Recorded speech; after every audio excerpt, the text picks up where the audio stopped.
ketika mereka berada di Gunung A dan melihat ada batu gendang, di situ salah satu kawannya ayah nyeletuk, kamu kan jago main gendang, coba itu ku tepuk-tepuk itu batunya, siapa tahu ku makin jago lagi, kata kawannya. Hai, wassalamualaikum warahmatullahi wabarakatuh. Terima kasih sudah klik video ini. Malam ini kalian lagi pada ngapain Mungkin ada yang lagi makan, lagi nyetrika, lagi ngerjain tugas, lagi ngomong anak, atau mungkin ada yang lagi rebahan aja nih. Emang hobi kita semua nih rebahan ya kan, Wak? Cobalah sekali-sekali kita cari hobi baru selain rebahan, macam main alat musik misalnya, ya kan? Kan ada banyak tuh alat musik yang bisa kita coba kan. Salah satunya adalah gendang. Masuk. Tapi ingat, Wak, kalau mau belajar alat musik gendang, tentunya kita tuh nggak boleh sembarangan. Kita harus belajar dengan rajin dan nggak boleh ngambil jalan pintas untuk jadi jago. Emang ada nadi jalan pintas untuk seseorang jadi ahli gendang, Nat? Ada. Itulah yang akan aku ceritakan di KHW part 236 ini, Wak. Dan persoalan tentang jalan pintas itu jugalah yang kemudian membuat Wawa beserta keluarganya mengalami kejadian mistis yang menyedihkan. Nah, penasaran gimana kisah selengkapnya? Tapi sebentar dulu ya. Sebelum aku masuk ke ceritanya, ada satu hal yang mau aku informasikan kepada kalian semua. Tolong didengar baik-baik, Wak. Beberapa waktu lalu aku dapat informasi ini dari Wawa aku bahwa ada 2 akun Facebook yang mencatut namaku, nama asli Nadia Omara, dan juga mengupload ulang video-video yang ada di channel ini ke dalam Facebook itu. Nah, di sini aku mau menegaskan ke kalian kalau 2 akun Facebook yang ini bukan aku, Wak. Ini bukan aku, bukan timku, atau pokoknya bukan kami. Yang 85K sama yang 25K ini bukan aku ya. Sosial media yang aku pakai itu cuma Instagram yang ini, TikTok yang ini, dan YouTube yang inilah. Jadi aku minta tolong ke kalian semua untuk membantu report 2 akun Facebook ini, Wak. Ya, linknya aku sertakan di bawah. Kalian langsung klik di report aja. Bukan gimana-gimana, Wak. Aku cuma takut akun-akun yang mengatasnamakan nama aku ini nantinya malah disalahgunakan sama oknum-oknum yang nggak bertanggung jawab. Takutnya malah merugikan banyak orang. Aku nggak mau kayak gitu, Wak, ya. Mohon maaf ini. Jadi minta tolong bantu di report aja ya. Ya, itu aja infonya. Makasih. Nah, sekarang barulah, Wak, kita masuk ke ceritanya. Check it out.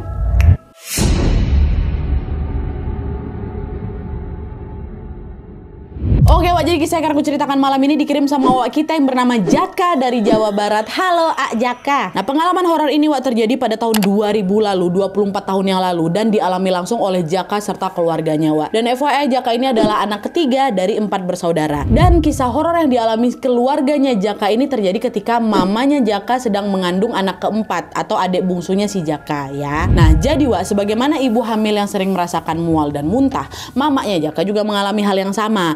Tapi, kalau biasanya ibu yang hamil itu mengalami mual dan muntah di trimester 1 aja atau 13 minggu pertama, mamanya Jaka ini agak lain, Wak. Entah kenapa mamanya Jaka ini justru mengalami mual, muntah, pusing juga, dan bahkan gak bisa ngapa-ngapain selama 9 bulan full. Jadi dari awal hamil sampai mau melahirkan, nah kayak gitulah kondisi mama aku. Dan kondisi itu juga selalu berulang kembali, Wak, setiap kali mama ini hamil. Jadi dari hamil anak pertama sampai anak ketiga selalu kayak gitu. Nah, karena setiap hamil mama ini pasti mual dan muntah selama 9 bulan penuh, ayah pun ya jadi nggak ngerasa aneh ketika hal itu terjadi lagi di kehamilan keempat, Wak. Jadi waktu ngamilin anak bungsu ini kayak gitu juga. Cuman ya udah biasa aja, mama memang kayak gitu kan. Alhasil selama mengandung, ayah sama ketiga anak mereka termasuk sama Jaka Wawa kita ini selalu dengan sabar merawat mama yang hanya bisa berbaring di kasur. Waktu itu 9 bulan kami kayak gitu, Nadia. Dan hal itu terus mereka lakukan sampai nggak kerasa tibalah waktunya mama melahirkan. Nah, dari pengalaman 3 anak sebelumnya, Wak, mama ini selalu melahirkan di rumah dengan dibantu oleh paraji. Masih ingat apa ini? Dukun bayi.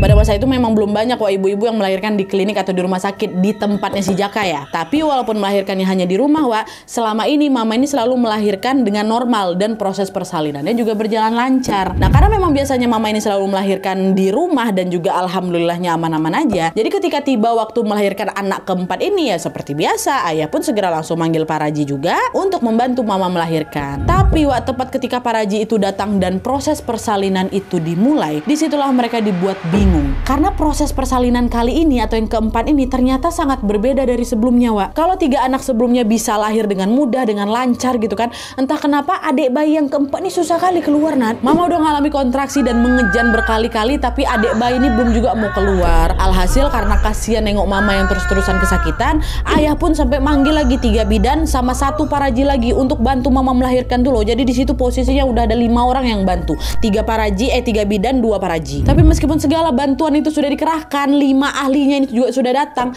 ternyata adik bayi itu tetap belum mau keluar juga, wah. Nah, di tengah situasi itu sambil terus menahan sakit, mama bilang, "Ya Allah, ini kenapa nih, Dek? Adik kenapa belum mau keluar? Mama capek, Nak. Badan mama sakit semua. Yuklah, Nak, yuk keluar yuk. Mama udah nggak kuat," kata mama kayak gitu. Nah, melihat mama yang kesakitan, ayah hanya bisa terdiam sambil terus berpikir keras nih untuk mencari jalan keluar nih, gimana nih bini aku biar bisa melahirkan, ya kan. Lalu nggak lama kemudian tiba-tiba ayah teringat, wah, sama satu mitos yang memang dipercaya oleh masyarakat mereka. Konon katanya kalau ada ibu hamil yang kesulitan melahirkan di rumah, kemungkinan hal itu terjadi karena ada sesuatu di tempat dia mau melahirkan yang membuat proses persalinan yang jadi terganggu.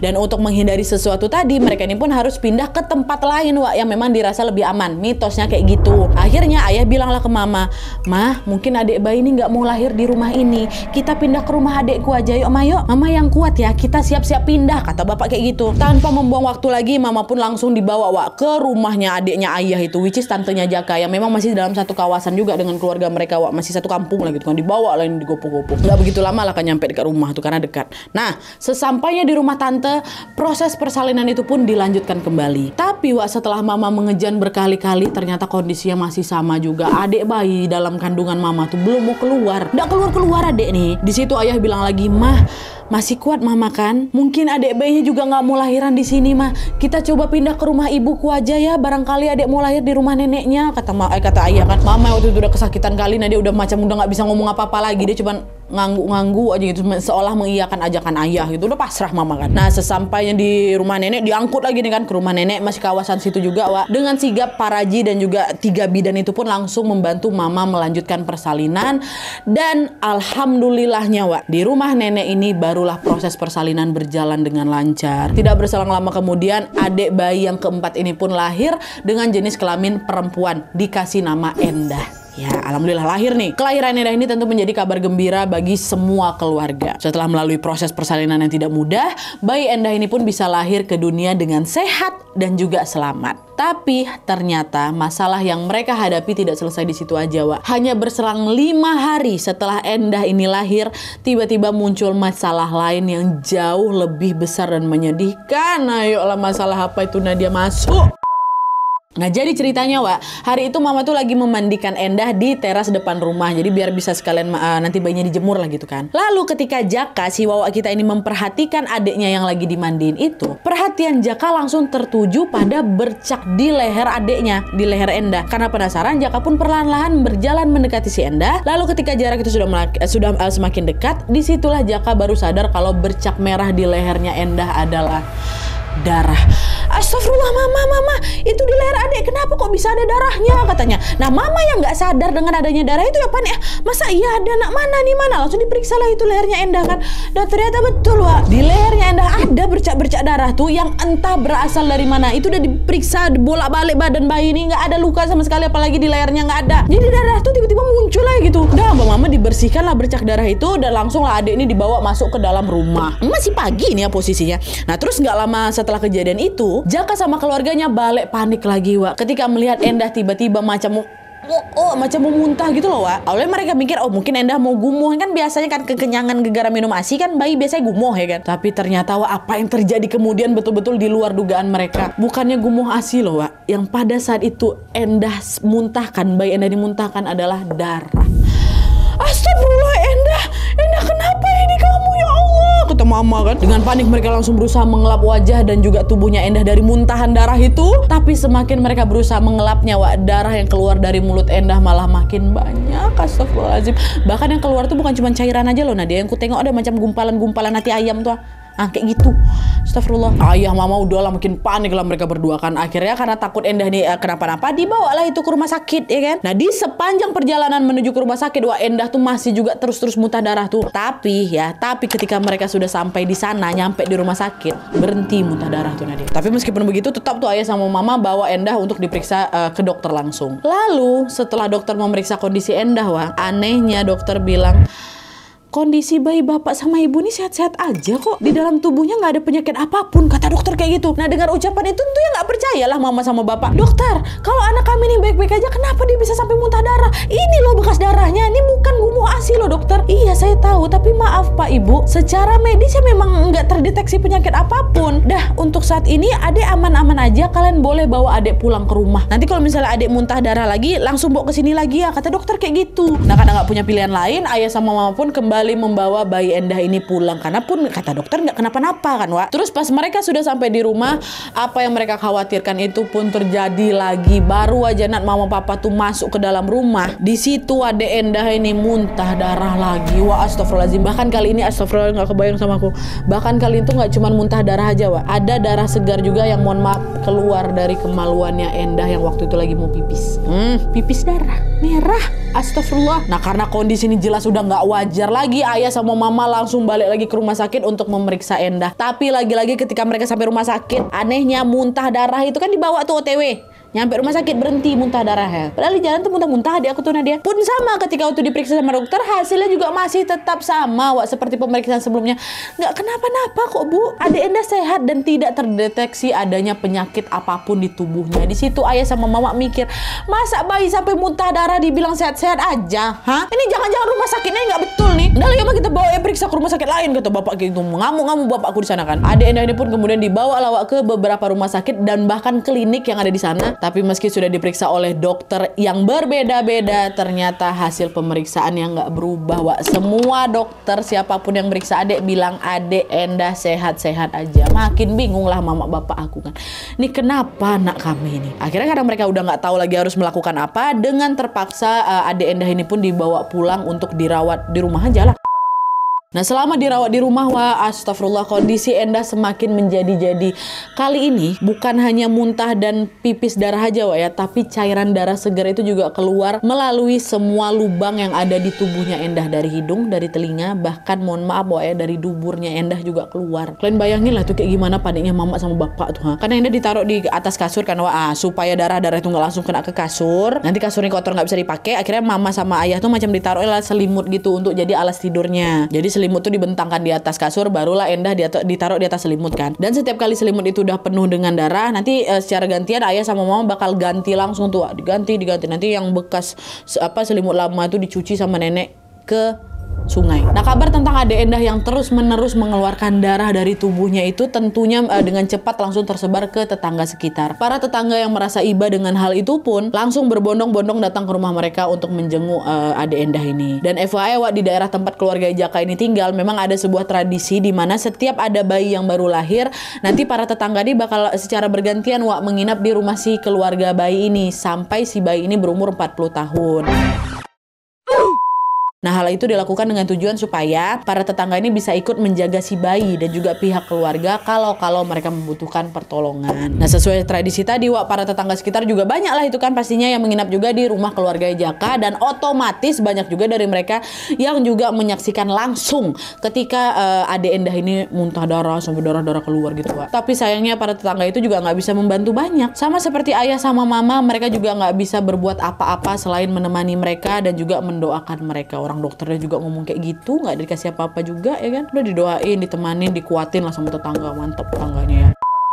Nah, adalah tuh kan, Wak, selama berhari-hari kemudian rumah keluarga Jaka ini pun selalu dipadati oleh keluarga dan juga kerabat yang menginap dan juga membantu mereka. Lalu entah di hari yang keberapa, Wak ya, hawa malam itu tiba-tiba terasa beda nih, Nat, dari biasanya. Suasana malam yang biasanya teduh mendadak terasa sangat dingin dan sangat mencekam. Lalu nggak lama kemudian, Wak, di malam itu bayi Endah ini atau adek Endah ini yang lagi dibaringkan di dalam rumah ini tiba-tiba muntah darah lagi untuk kesekian kalinya. Pada saat itu mama otomatis langsung sigap mengelap darah yang keluar dari mulutnya adek. Tapi entah kenapa yang biasanya kalau muntah habis itu nih udah berhenti gitu kan, ini enggak, Wak, keluar terus, nggak berhenti. Dan selagi Endah terus mengeluarkan darah dari mulutnya, Wak, di saat yang sama Endah ini juga menangis meraung-raung gitu loh, macam orang lagi kesakitan. Biasanya nggak kayak gitu kali, Nat, ini ngeri kali nangisnya. Dan bersama dengan hal itu juga, Wak, angin malam pun tiba-tiba bertiup semakin kencang. Horden rumah yang semula tertutup rapat, wah, bergerak-gerak itu semuanya, macam ada yang mainin. Kondisi itu juga yang membuat semua orang yang ada di dalam rumah panik lah itu kan, mama, nenek, para ibu-ibu ibu tetangga ini mencoba untuk menenangkan Endah yang masih menangis tadi,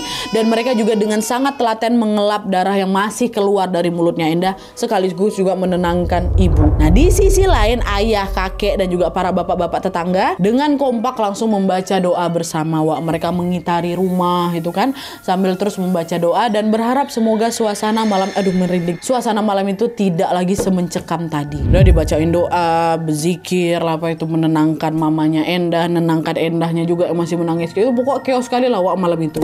Cuma udah ditunggu-tunggu, suasana malam itu juga masih terasa menyeramkan Wak. Jadi angin tuh masih betiup kencang aja Nadia Horde, dan aku masih terbang-terbang, dan bayi Endah ini juga masih terus-terusan muntah darah Wak.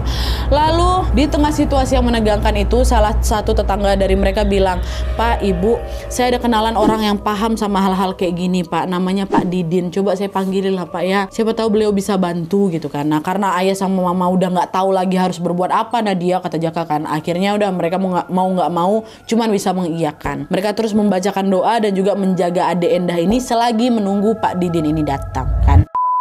Nah, nggak berselang lama kemudian Wak, Pak Didin ini pun akhirnya sampai di rumah. Pada saat itu Pak Didin nggak banyak bicara, yang ada dia cuma minta 3 batang lidi, terus lidi itu diambil, dia bawa Wak mengelilingi rumah sambil membacakan doa. Entah apa tepatnya dilakukan sama Pak Didin saat itu, tapi yang jelas setelah Pak Didin mengelilingi rumah beberapa kali sambil membawa 3 lidi tadi itu dan juga berdoa, suasana malam yang semula mencekam itu pun berangsur-angsur normal kembali. Dan setelah suasana sudah mulai kondusif nih, Pak Didin pun tiba-tiba manggil Bapak Jaka.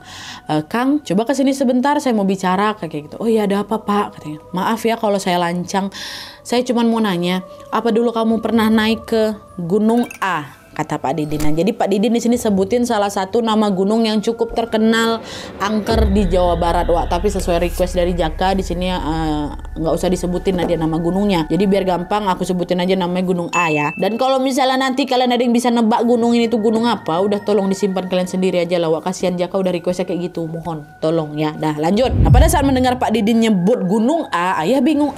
Kenapa Pak kok tiba-tiba nanya soal Gunung A? Emang ada apa? Coba Akang ingat-ingat dulu. Akang pernah muncak nggak ke Gunung A? Iya Pak, pernah, saya pernah naik ke sana. Kata ayah kayak gitu. Loh, kapan Pak? Beberapa tahun lalu lah Pak, waktu saya awal-awal nikah sama ibu. Dulu waktu kami naik, kami belum punya anak Pak, katanya. Oh alah, pantesan, kata Pak Didin kayak gitu kan. Pantesan gimana nih Pak maksudnya? Emang ada apa sama Gunung A itu? Katanya. Coba Akang ingat-ingat lagi, apa yang sudah Akang lakukan selama Akang berada di Gunung A?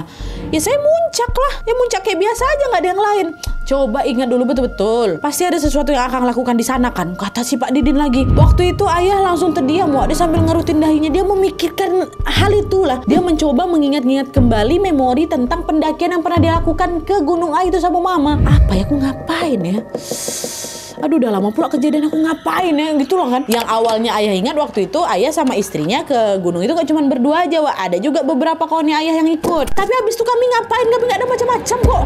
Apa ya? Ayah pokoknya berusaha untuk mengingat-ingat kan Wak. Ayah sampai coba ngingat siapa-siapa aja kawannya yang ikut. Kami ngapain aja di sana, apa yang kami bawa itu coba ayah ingat.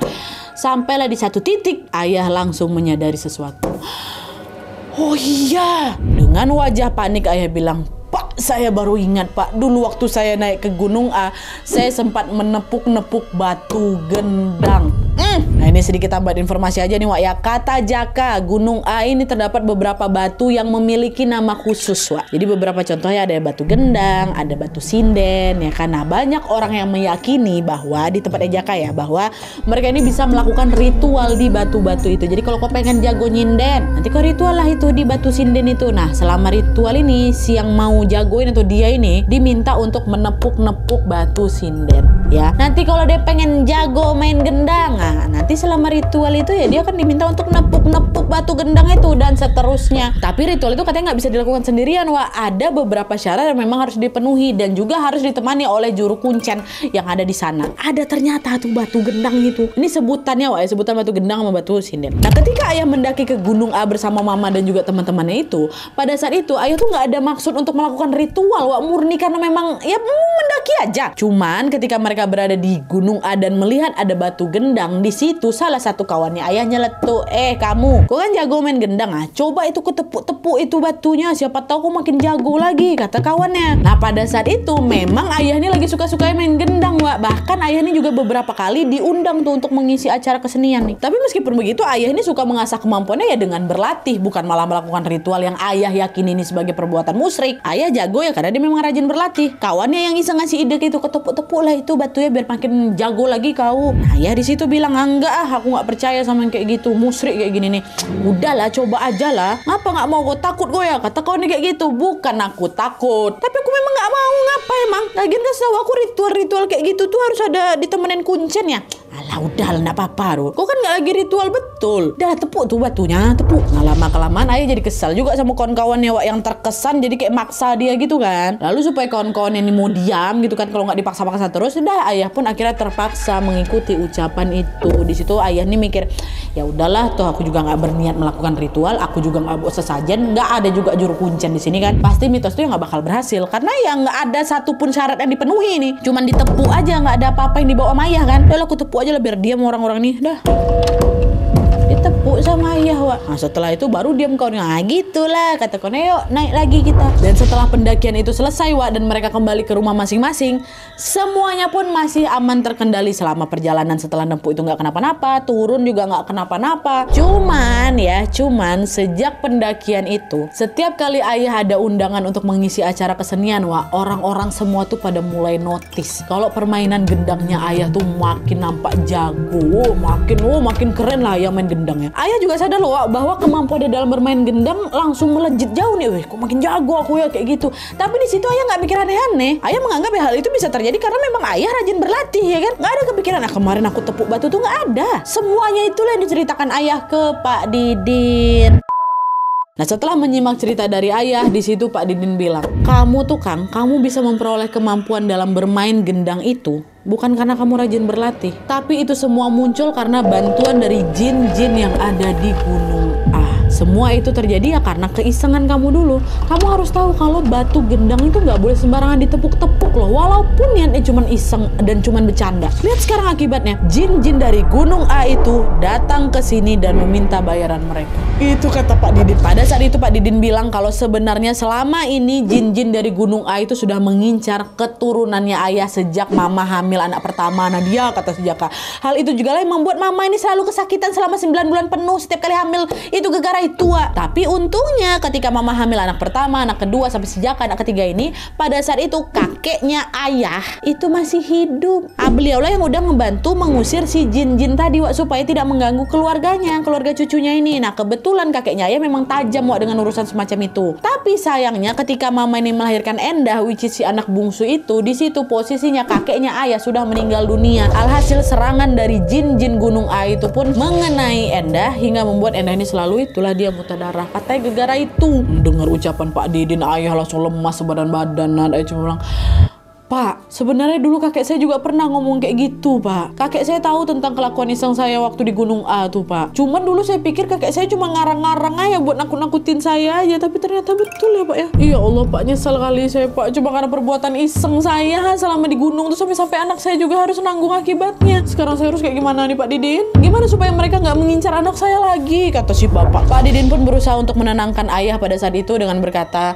Pak, Kang, masih ada satu cara yang bisa kita lakukan, yaitu negosiasi. Saya akan coba negosiasi sama mereka ya. Siapa tahu mereka berkenan menukar anakmu dengan sesuatu yang lain. Nah karena udah gak punya pilihan lain, Nadia waktu itu ayah yang pada saat itu lagi terduduk lemas, dia langsung mengiyakan lah itu saran dari Pak Didin. Dan setelah itu ayah gak tahu pasti apa yang dilakukan sama Pak Didin.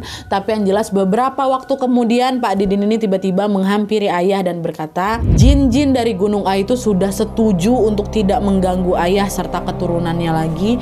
Tapi dengan syarat ayah harus menggantinya dengan menyembelih seekor kambing dan juga seekor ayam cemani.